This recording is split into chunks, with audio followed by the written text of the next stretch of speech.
What is going on, everybody? You are back on another edition of the Coach's Corner. I am Justin Dueppengiesser, and I am joined, as always, by my guy, Caleb James. Before we get started, make sure that you're smashing the like button, you're subscribing to the channel. We're so close to the regular season. We're going to have so much content for you. So you're going to want to make sure that you're getting all of that content, getting the notifications, so you know when we got a show posted. And the likes go a long way for what we're kind of doing here, guys. But Caleb, we are so close, buddy, to a regular season football game. How you feeling? It's crazy that we're still over a week away from I know. the Chiefs kicking off, or a week away from the NFL kickoff, that Tampa Bay versus Miami action about a week from today. But man, it is still, it's here. You can feel it. I mean, there's just giant news all over the place. Some expected, a lot of unexpected things have unfolded in really the last 24 hours, So, but I think the biggest thing we could talk about right now is that roster construction, that roster makeup. The 53 is set. They're still pretty much, the practice squad is almost set. I know they're still going through and looking at that. Really looking at the roster, dude, though, for me, it is kind of hard to think that this is not the deepest roster Andy Reid has. There's been some people saying this feels like it's, not as competitive as the 2019 Super Bowl roster, but there's a few positions that I think you look at and I feel like they're almost immediately better than they were at the time. And I'm not talking about just like individual players. I'm talking about the positional units as a whole. But overall, man, from quarterback down to special teams, I do think this is the most solid roster the Chiefs have had. I think this is the deepest team the Chiefs have had under Andy Reid, on paper at least. And, I think they've set the expectations pretty high from what we saw in the preseason. Yeah, I would agree. I would agree with that assessment. I think that it is tough to look at this team and think they got any worse. That's for sure. I know that there's a lot of issues in Chiefs Kingdom with the bottom of the roster and potentially how much pull Dave Toub has, as far as specs guys and stuff, and that is concerned. And there is some stuff, and we'll get there. But I guess the first thing is I'll ask you, any surprises that you saw from cuts or anything like that, or people they kept? Maybe one thing that might have jumped out to you as this roster kind of unfolded. My big roster surprise for me was Tim Ward being cut. I think that, they saw him, they developed him as a player over the last 2 years. They saw him come on at the end of last season in that game. He's been phenomenal all preseason. He's looked good in camp. He really looked like he was going to be a guy to make this roster. But in the end, they go with Lemons, which that's a special teams decision. That's a Dave Toub decision. But like we said on this show since the start of training camp, the second that if Tim Ward doesn't make the active roster, he won't be back. And Robert Saleh, who put together a very good defensive line with the San Francisco 49ers, one of the best defensive lines in the NFL, defensive-minded guy, went and got himself a very good role player defensive end, who I assume he'll probably develop into, run-down guy, maybe even a passing situation guy, just because I think that they can't just develop Ward in like a good role player along someone's defensive lines. I wouldn't be shocked to see Ward have maybe 5 or 6 sacks for them this season, which certainly would be amazing for him. So I'm going to miss having him in the end, though. They will with it was Clemens, right? Yeah, Lamons. Lamons, same name, but yeah, special teams guy. He's defensive back. That's a Dave Toub decision right there. Tim Ward, he's not going to give you much of that stuff. Now, in the long scheme of things, the Chiefs' defensive line does look pretty solid right now. I think they're one of the strongest positions on the team. So maybe that wasn't a spot that Brett Veach was focusing on that much. Instead, he goes with the DB depth. And, there's been, people who are surprised by it, but it is what it is. Special teams do matter until, everyone says special teams don't matter. They don't matter until they do. Wish Tim Ward lots of luck with the Jets. I really enjoyed watching him develop. He had my hopes up very high there at the end of last season. My hopes were even higher. I wrote about him in an article I have that's coming out this week. And so it'll be hilarious when it comes out and people are telling me that Tim Ward is no longer on the roster just because I wrote it the night before. That's the luck, right? That's how it always works. You write it, and then, of course, he's gone the next day. Yeah, I mean, I think that was one of the biggest surprises in general for most people. I was surprised that it was Lamons over Bopeat Keys, a guy that they traded back into the draft to select, a guy that played special teams. I know Lamons. It's funny, Nick Jacobs of the Kansas City News channel there in Kansas City, he tweeted out all the special teams reps throughout the preseason, and I saw Lamon's name up there, and it was one of the highest names. And I just commented on there. I said, Lamon's, that's interesting. And sure enough, he ended up being the guy that they kept. But Bopi Keys ended up getting picked up by the Colts. So, I think it's a testament to the scouting department and to the coaching staff to see two guys that they drafted or were undrafted and that they developed for a couple of years that ended up, getting picked up on the waivers, not just, just signed to practice squads, but teams used waivers on them to pick them up. So, best of luck to those two guys. It is disappointing. I guess the next thing, if to me, I thought Tim Ward played himself onto the roster. He didn't, but two guys that definitely did and ended up making it were Darius Fountain and Jody Fortson. I know some people are like crazy about saying they don't want 4 tight ends on the roster and all this and all that. I think that they're going to be surprised how much 12 personnel the Chiefs are going to run this year, as we've been saying for months and months and months on this show. And I think that Jody Fortson, he played well enough. He played well enough to make the roster. So that, that is what it is. And then after that, Darius Fountain, he's that big bodied wide receiver that they kind of want. Now, I still think that there is a chance, and I've said this for weeks now, that the Chiefs sign a free agent wide receiver or they trade for one. I just feel like there's been unrest with that position coming from Brett Veach and Andy Reid, that they would like to upgrade the bottom end of it.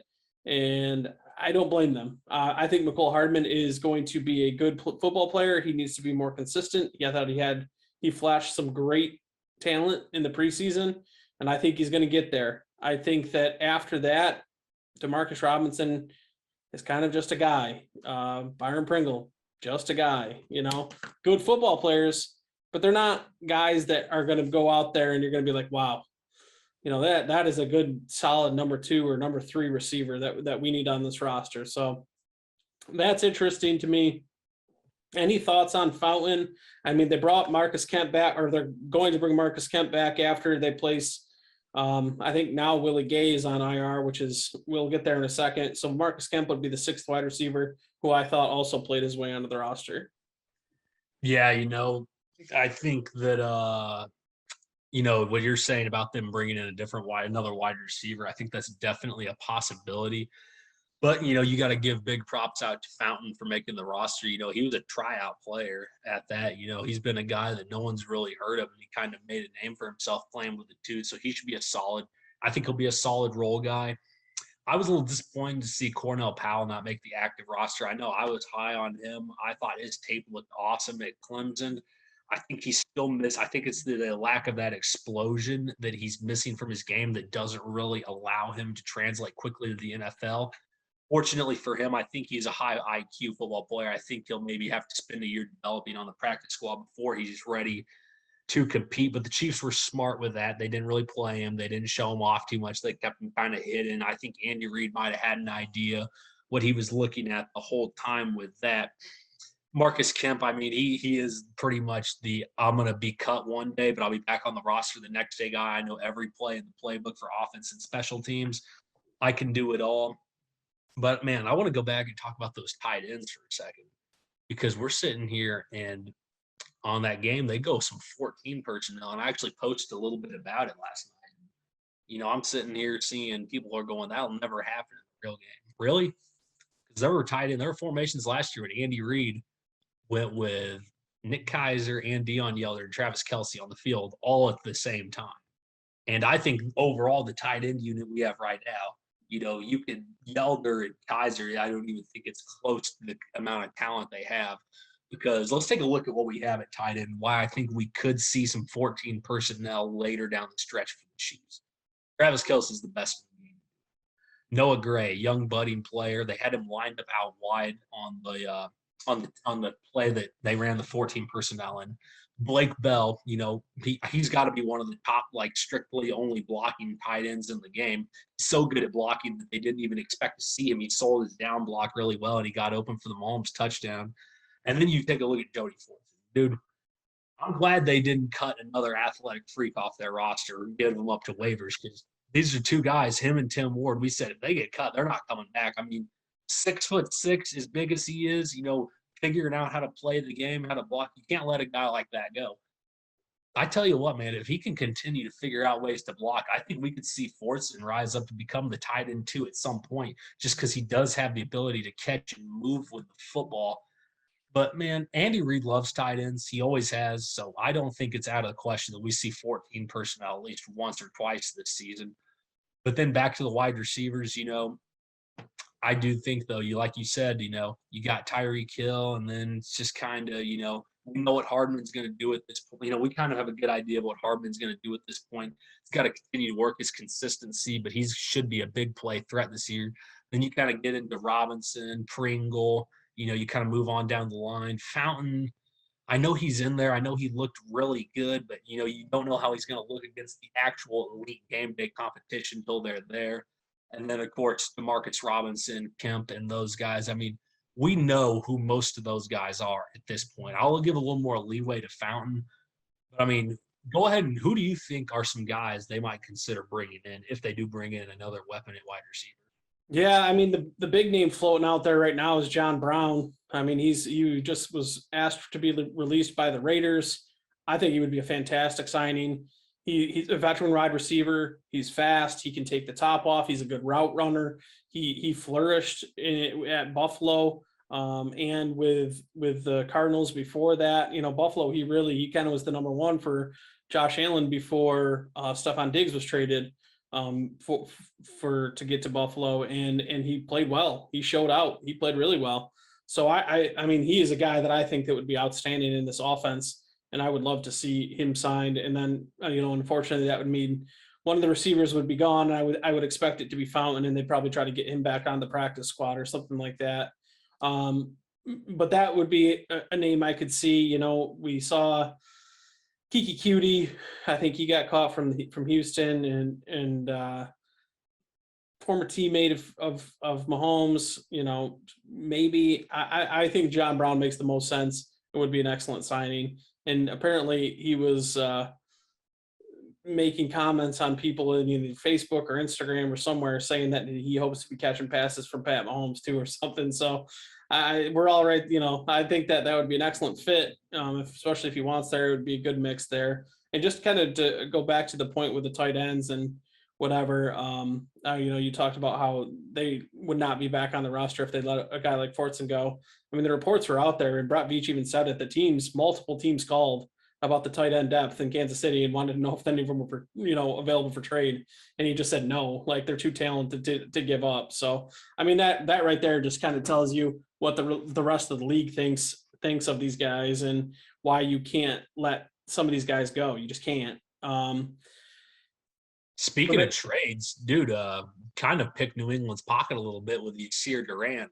They steal a 7th-round draft pick from them. That's something for a guy who I didn't think was going to make the active roster. I didn't think he looked very good at all this preseason, a guy who maybe they didn't think was going to make the roster, but I guess New England probably had a need for an interior offensive lineman, so they probably, Belichick will try to do his thing with them. We're looking for a depth piece. See, and I actually thought Durant looked better at guard. So they played him pretty much primarily at guard this offseason, and he looks way better at guard than he does at tackle. I think that's just because he doesn't have to get put on an island and have as much movement as you do at tackle, especially in Kansas City's offense, where a lot of time you're left on an island. Undrafted guy, got a 7th-round pick for him. Take that, you take that for a guy who's likely was going to be cut anyways. So, that is what it is. I didn't mind that one bit. I was pretty surprised to hear Veach say that Laurent Duvernay-Tardif and Austin Blythe were not going to be placed on IR, and they're both going to be. He said LDT could be back as early as this week to practice. So I think that would be a nice little bump in depth at least. And then they just restructured Wiley. So there's a lot of stuff going on with that offensive line right now. And Kyle Long got put on the PUP list, so someone will get cut eventually if he comes back. I'm kind of looking at the practice squad for the offensive line, though. Those guys that they had make the practice squad was Darrell Williams, the center.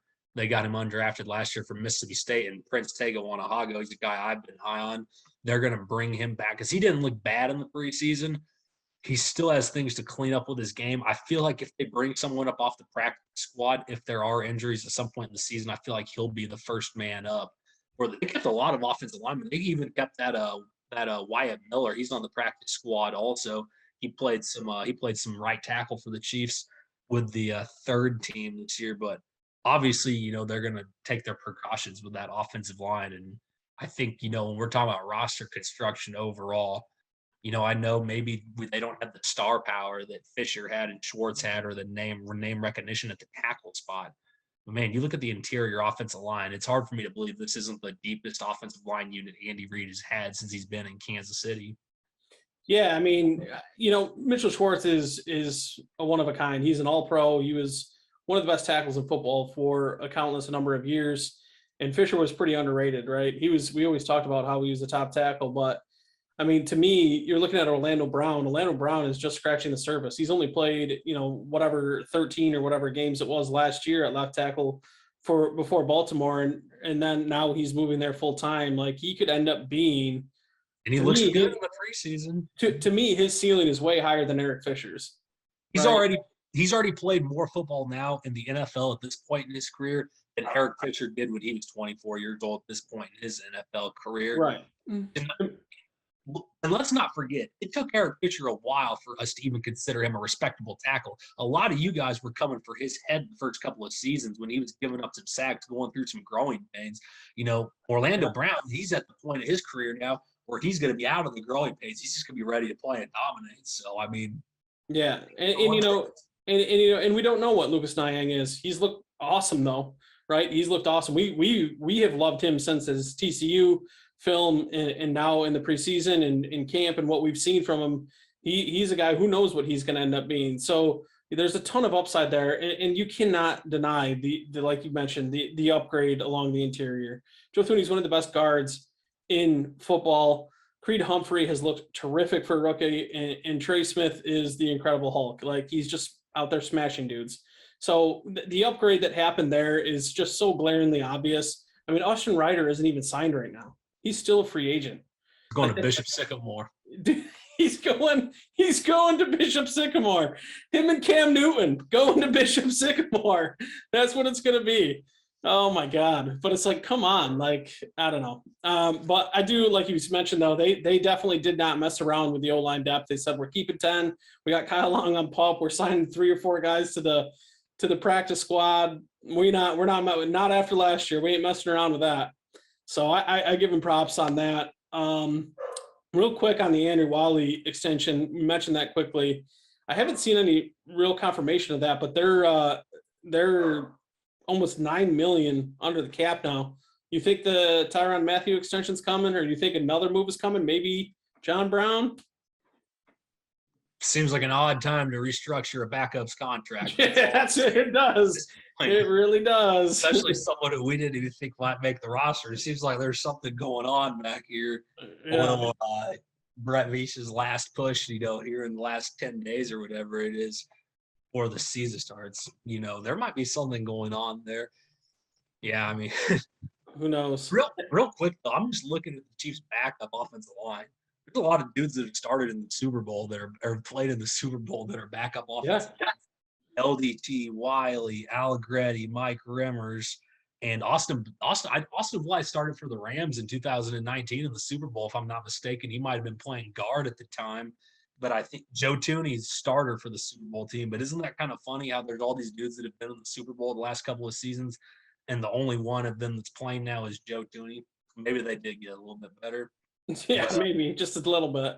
I would say so. Let's talk defense a little bit. We mentioned Willie Gay. He went to the IR with the turf toe. Shout out to our man Grant and Arrowhead Live, getting that a day before everybody else.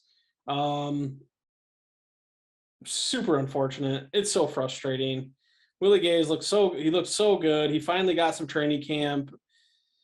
he battled a little bit of a concussion protocol type thing, and then he comes out that he's got the turf toe, and now he's on IR, so he's going to miss at minimum 3 weeks. Turf toe obviously is something that can linger around. Mahomes, we know, had to have surgery immediately following the season on his, and that took him a while to recover.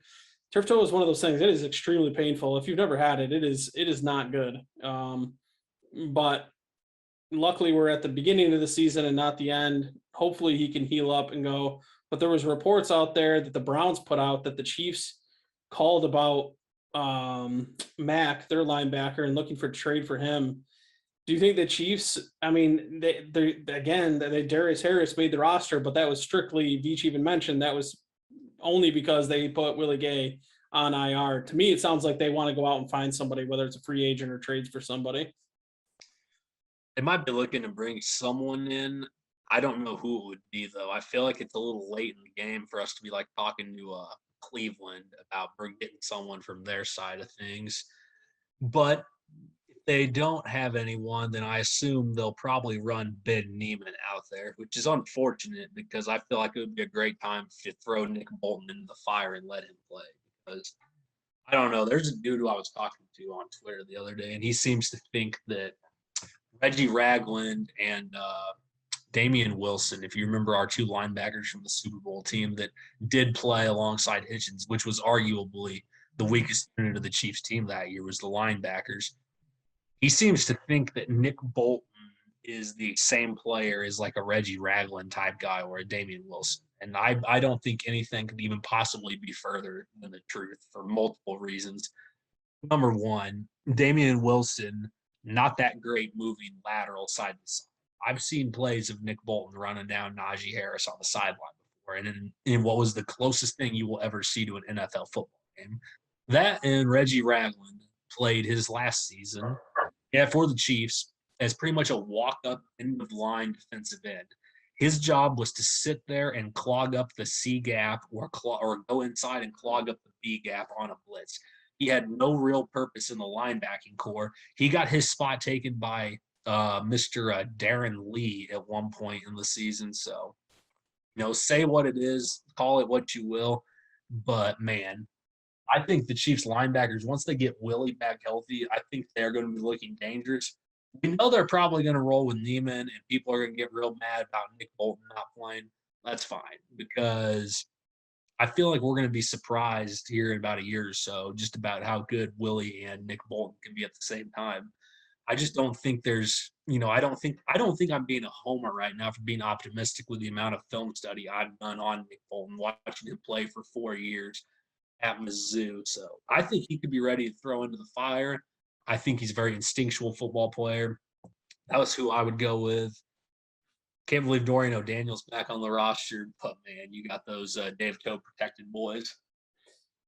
Yeah, I'm right there with you with the Bolton. I would put him in and let him little trial by fire. He's going to make mistakes, but again, what Ben Neiman is. He's like the DeMarcus Robinson of the defense. You know what he is. You know what he's going to give you.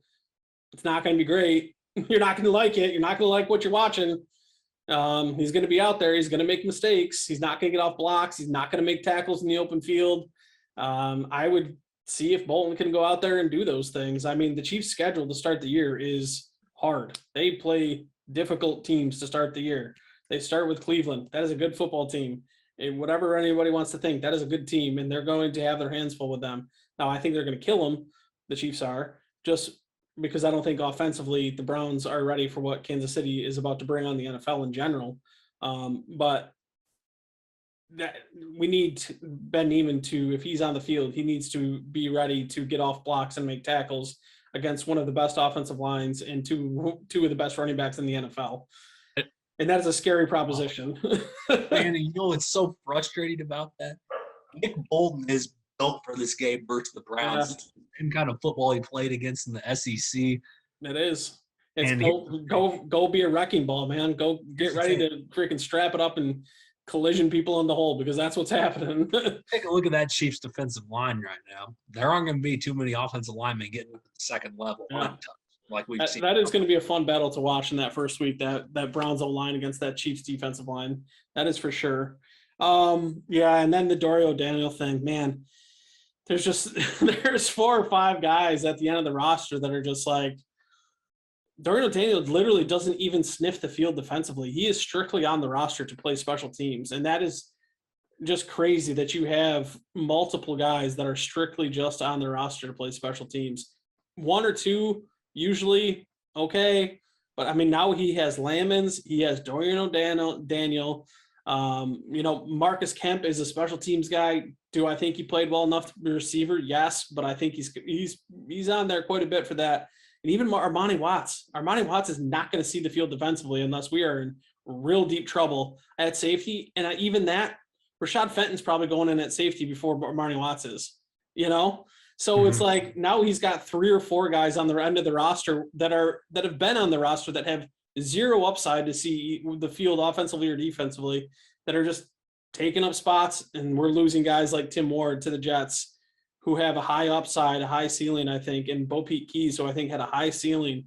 And it's because we want to make sure we have 4 guys locked up to play special teams. And that is the frustrating part. And that does frustrate me too. And Dorian O'Daniel, I don't know if it's because he just was too much of a tweener and he didn't have the size to play linebacker and quite the enough speed to play safety, but it still surprises to me that he can't find a way to get on the field, even in like dime package. Like he's not better than Ben Neiman in dime when you got to go out and cover a running back or blitz. Like how is he not better than Ben Neiman at that? Because Ben Neiman is bad. The Dorian O'Daniel experience has been dead for a couple of years now. After he didn't play in the 2019 season when they had Ragland and Hitchens out there playing middle linebackers, and yeah, I was out on that one. If you can't beat out Reggie Ragland and he's playing like not as a walk-up defensive end, we got issues there. It's frustrating, but special teams don't matter until they do. And no, you're not wrong. You're not wrong. We see every year some teams get killed by special teams mishaps. They happen sometimes. Really, what frustrates me about the Chiefs is, I think they are a little too aggressive on special teams, taking the ball out. I would just like to see them need the ball and not get called for penalties, because the NFL, they're trying to get special teams out. They're throwing as many flags as they can. They want teams to be mean. So if I were Dave Toub, I'd have them start mean. But, the Chiefs, they don't give up big, giant rips in the kick game. They don't give up big, giant rips in the punt game. Dave Toub is very disciplined in that stuff. And those are the momentum plays. Those are the plays that shift the game. So in the end, in the long run of things, they'll be okay without Tim Ward and still keep sticking around with Armani Watts in the long scheme of things. But I think, this is kind of an Andy Reid stable, though. He keeps around guys who are draft picks or guys who he thinks, he trusts to play those special teams positions, even if they don't really have a ton of that upside value for positional play. Yeah, that they do, and you're right. I mean, at the end of the day, a lot of the guys at the bottom of the roster aren't going to play anyways, so it's not a huge deal. It would be nice to see a little bit of youth in guys that might have some upside to play offense and defense that we can, keep on the roster to develop instead of these other guys. But you know what? If they return a punt for a touchdown in the first week and it's because Armani Watts makes a great block, everybody's going to be saying, man, that Dave Toub and Andy Reid and Brett Veach, they know what the hell they're doing, So that is what it is. Any other thoughts on the roster before we get out of here? I don't like having Tyrann Mathieu on the COVID list this close to opening week. That gets you a little nervous, especially Browns are allegedly healthy. The Browns receiving core is allegedly healthy, and Baker's looking like he's never looked before. Browns struggle in opening games on the season. But man, I'm glad that he is vaccinated. Speaking of that, that's just the vaccinated, unvaccinated player saga is just unfolding in the NFL, and no one can really seem to make anything of it. So I'll simply say this. The NFL this year is making it – we've mentioned this on the show before. We mentioned this before training game started. It's going to be a competitive advantage to have the vaccine this year, and we're already seeing that. Do I think coaches have been basing their roster decisions on, like, vaccine status? No, I think that's just them taking away to opt out of cutting some people or whatever. But man, looking around the league, things are getting ready to get real interesting here pretty soon. Just kind of looking around some of those league-wide moves that have gone down in the last few days. Tampa Bay Buccaneers, one of two teams to be 100% vaccinated now. I would like to see the Chiefs be the third one. That would be certainly nice. Yeah. A guy like Daniel Sorensen, he's not vaccinated per reports, and all it takes is him to get it or be a close contact with Tyrann Mathieu, Juan Thornhill, one of these L'Jarius Sneed, and then all of a sudden you're looking at all those guys having to sit for a game or something, and that would be bad news. But you're right. We'll see what happens. People got to be smart, whether you believe in the vaccination or not, or masks or not. The fact of the matter is the rules are the rules that the NFL has set forth, and there is an advantage to being vaccinated. If you want to help your team, it helps your team to be vaccinated. So that's kind of the way I look at it. All right. Why don't you tell everybody what else you're working on right now and where they can find you?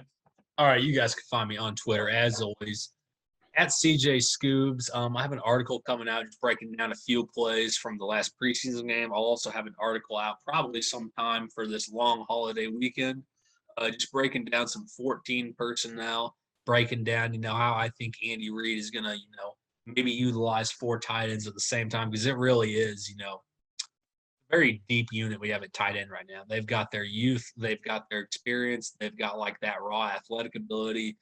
They've got the raw athletic ability I don't think a lot of tight end units have when you look at the overall, the unit in general. So I'm going to talk about all 4 of those guys a little bit. So yeah, be on the lookout for that. Check out my other podcast, Chiefs Take. I've got a few interesting things coming down the pipeline with that. So you guys will have to stay tuned for all that when the season starts. Yeah, very nice. And you can find me on Twitter at jdiz1617. As always, I'm always tweeting out my thoughts and whatnot on everything. I also do another podcast called at Ballin' Over Beers over at Borderfield Sports.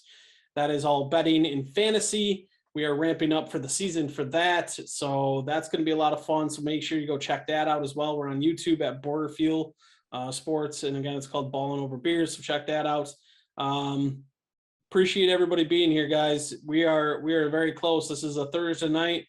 We're recording this as the Ohio State Buckeyes are facing the Minnesota Golden Gophers. So football's on TV. We're 10 days out from a Chiefs game, and it's time to get going, man. Fall's in the air. Let's go, Chiefs. Appreciate everybody being here.